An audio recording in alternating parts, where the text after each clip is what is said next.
Yeah, cool. I'm better when I don't even think about the camera. I don't really want to be looking at the camera. We just keep it natural. General chat, yeah. I'm trying to get from A to B, struggle on the way. I'm trying to get from A to B, struggle on the way. I'm trying to get from A to B, struggle on the way. I'm trying to get from A to B, struggle on the way. Struggle on the way. I'm trying to get from A to B, struggle on the way. I'm trying to get from A to B, struggle on the way. I'm trying to get from A to B, struggle on the way. Struggle on the way. Like the wall, just drop it, just drop it, just drop it, drop it.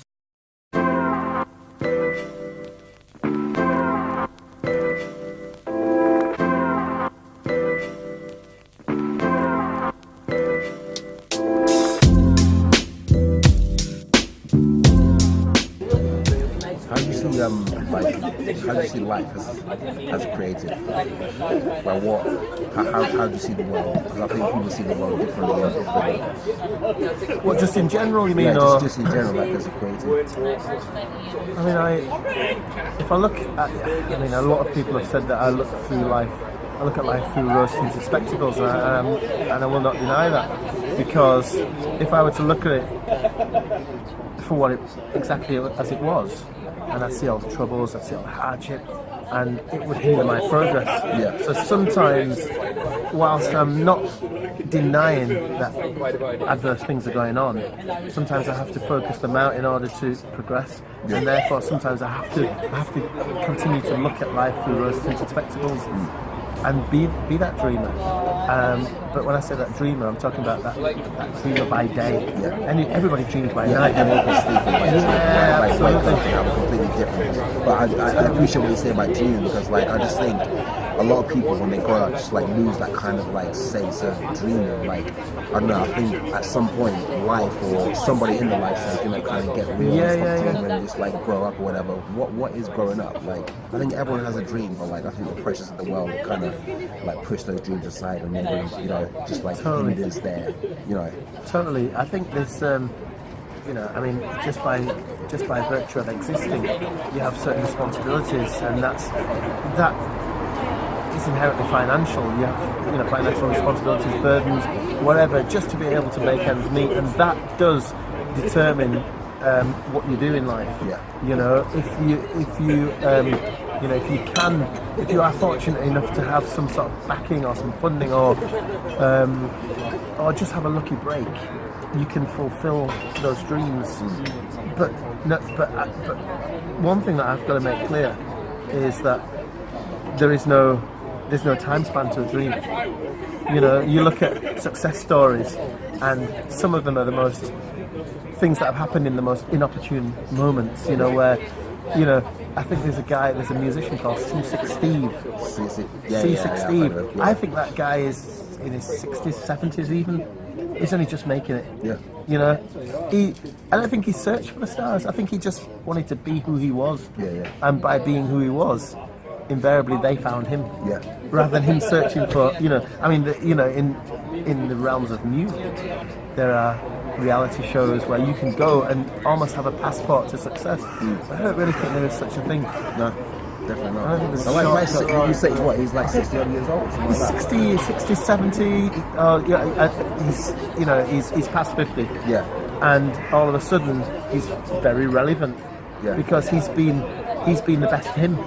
He's been true to who he is. He's not tried to sort of modify to suit the times and like given to the pressures of you should be a certain way. I think a lot of people fall for that kind of trick.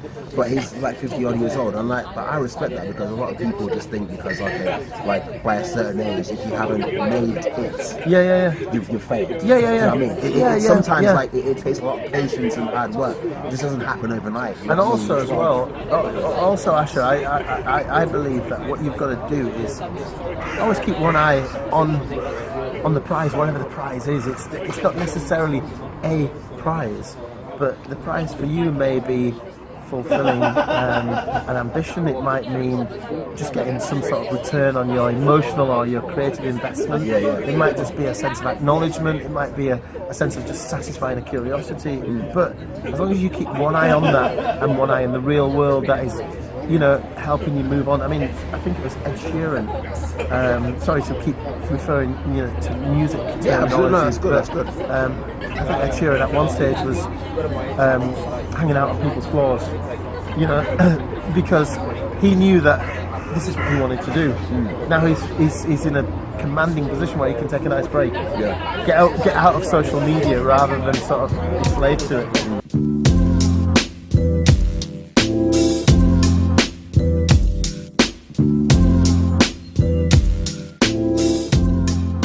Social media, I find, is like the biggest Rubik's cube ever.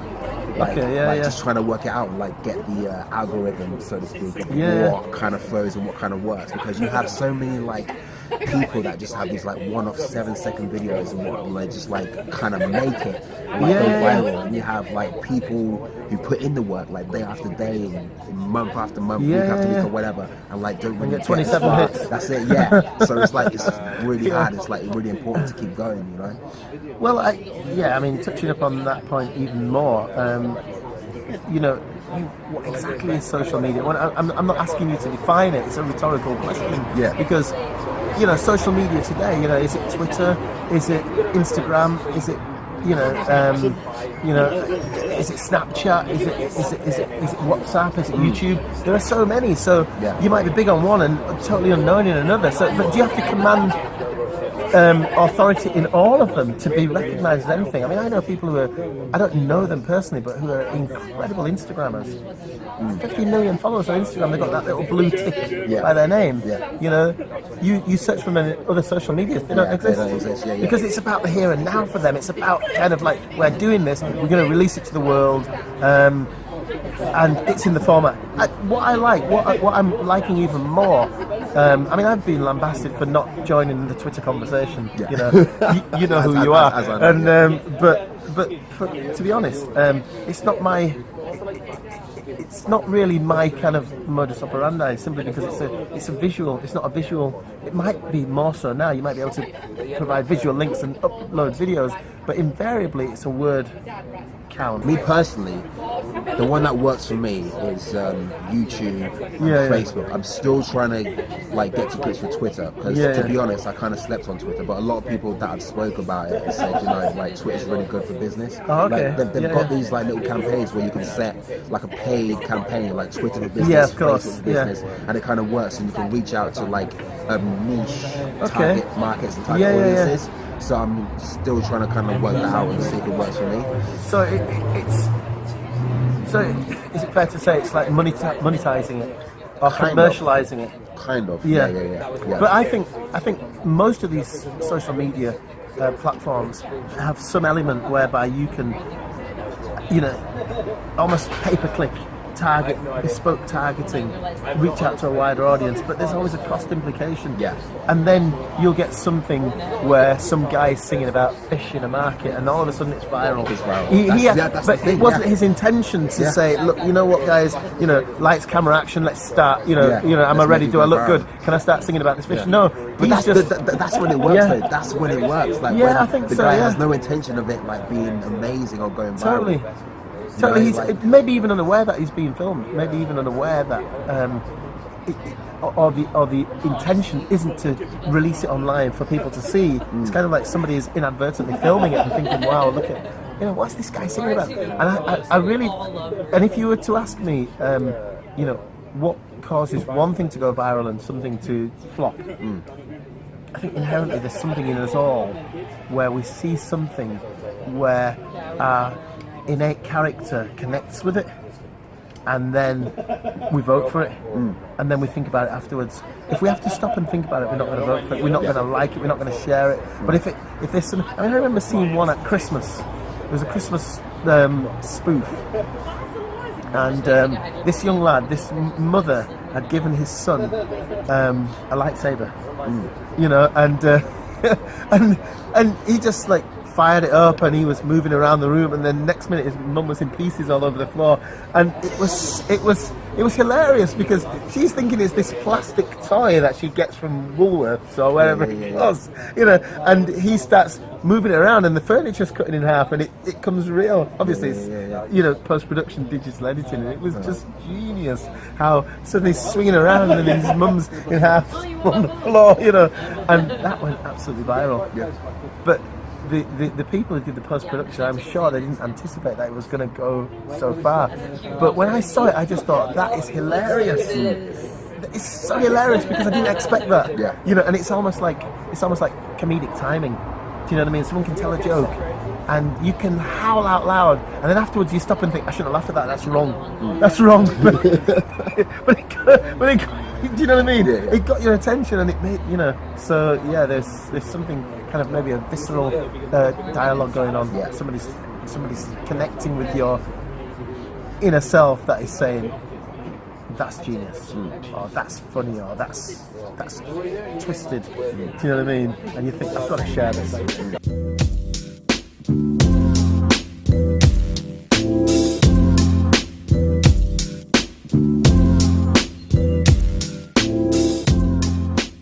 What do you reckon your biggest creative challenges? Like, because everyone has like a kind of challenge or like barrier down to take. I'll tell you what mine is. Mine is like, is what we were talking about before, like conforming to this whole like 9 to 5 or like, you know, normal, as it were, kind of lifestyle. When like you're creative and like you're working on stuff and you kind of feel you know what you're working towards, but like your mind kind of plays tricks on you, like, you know, should you be doing this because, you know, all your friends are in 9 to 5 jobs, your friends are teachers, your friends are this, your friends are that, and you know you're kind of in like Lapland and like trying to find your way, and you do have to like kind of keep that kind of focus on like your path. Like, it's a good question. It's a really actually it's a good question, and I think say is your challenge. I'll turn it around and not say what my challenge is. I'd rather say how I prevent almost creative block. It's tantamount to the same thing, you know, because challenge means it's something that's hindering, that's getting in the way. But I kind of look at it from a positive. It's like, how do you prevent that seizure or that you know, or losing sight of that creative initiative? And for me, the key is putting it down. Putting it down. I saw a documentary the other day about young people who are kind of like intellectual geniuses, and one young lad in particular, and his mum was firing questions at him, and he was like, "Oh, mum, you know, this is boring. Stop, you know, expecting me to sort of like, I'm not a performing seal." Do you know what I mean? And then they just started playing table tennis. Him and his mum playing table tennis. And then he started to recite Geoffrey Chaucer, and do you know what I mean? And all of a sudden, he said, when the energy is relaxed, all of a sudden I find the creativity inside me, and I think there's something, and this is a child telling this story, and I think that sometimes you just got to switch off and forget that you're creative. Forget that you're searching for a solution. Forget that you're trying to form your next kind project. Of put pressure on yourself, then. Yeah, absolutely. Unwanted pressure out of absolutely. nowhere. Just sometimes just meet with people and just chat. Just talk about them. Find out what they're doing, and in there's an answer. You're looking for a pair of socks, and you knew where you left them, and you just for the life of you can't find them. So you go brush your teeth, and then all of a sudden, I know where they are. Do you know how many times that's happened? Absolutely. So it's like, I think the answer to that is just kind of like switch off from what you're doing and focus on something else. Take the focus off, take the energy off, take the pressure off yourself. I heard this thing on the radio this morning. Which was so powerful. And somebody was talking about how Mother Teresa and Mother Teresa said, "Oh, you know, all these people living on the streets, I'm going to start helping them." Okay, so you're going to start helping them, but there are millions of them out there. How on earth are you going to do it? And her answer came, one by one. When I heard that, I thought, oh my God, that's it. One at a time. One at a time. And you know what? That's another thing that I struggle with sometimes. I think too ambiguously. Like, I'll I could be approaching like an animation or like a video and say, okay, I've got to do this, I've got to do that. Once I get down to it, like doing things piece by piece, and it all comes together, I get it done in like, you know, the next couple of days. In my head, before I've even tackled it, it's the next couple of weeks.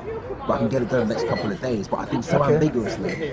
But it's that whole Is that a good thing or a bad thing? Are you challenging yourself or not so much challenging myself, but I think it's just like the creative mind and how much like, because there was one thing on Facebook that someone put, the creative mind is like the internet with like 256 tabs open at the exact same time. Okay. Because your mind's there, your mind's there, your mind's there, your mind's there. But if you just like take one task on one by one, you get things done slowly and surely. Do you know what I mean? Okay, so what are you basically saying if you've got a project, see that through to completion before you move on to the next one? Well, no, see it to completion, but like, you know, just like trying to think about all the things that you have to do to get it completed.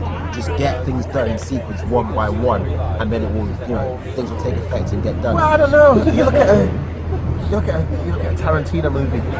It's all back to front and it's inside out, and you know, and there's some kind of congruency in that. I don't know. There's something about chaos theory, about not having the chronological order, about it not unfolding in the right order, about just sometimes about just having that project and having an idea what you're after. In terms, because if you've got no vision, then it's going to be all over the place.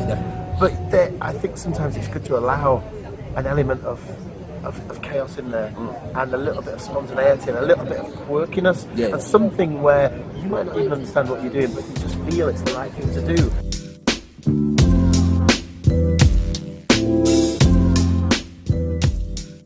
There's so much creativity out there, and it's harnessing that from different, you know, what's interesting, Asher, is, and you know, creative block. I mentioned earlier about creative block. I do get creative block. I'm not immune to it. If I do get a creative block, I'll put on a movie, which is something totally different from what I'm working on. Or I'll listen to some music, or I might just have some quiet time, or I might just have a conversation with somebody who's doing something totally different, you know, or I might watch some animation. Or look at fashion, or look at a magazine, or look at some photography. I've got so many different portals for inspiration. You know, and that time when we went to watch that animation, it was kind of like a part of the film festival. There was creativity beyond belief. We were having a discussion the other day, and I'm sorry if I'm going off at a tangent, but we were having a discussion the other day about when I go and see a movie. I go and see a movie with my children, and what will happen is we'll come out and they'll be talking about certain characters, and I'll be thinking, I don't remember that. How come you don't remember that? Because I was seduced by the cinematography. I was seduced by the special effects, by the lighting effects. So I'm kind of there, this kiddie in a sweet shop, watching all the visuals unfold and thinking, how have they done that? That is a genius idea. And they're watching the story, and they're building. They're thinking, well, wasn't it great? You're watching with a creative eye, weren't you? Creative eye and a creative eye. So I have to go and see it 3 times just to sort of understand what it was about. You know, Alice through the Looking Glass. I mean, that was just another level. You know, so yeah. Cool. Well, dude, thank you very much, man. Is that it? Have we got everything that we... We got everything, man. That's great, Nice one, man. Cheers. Cool.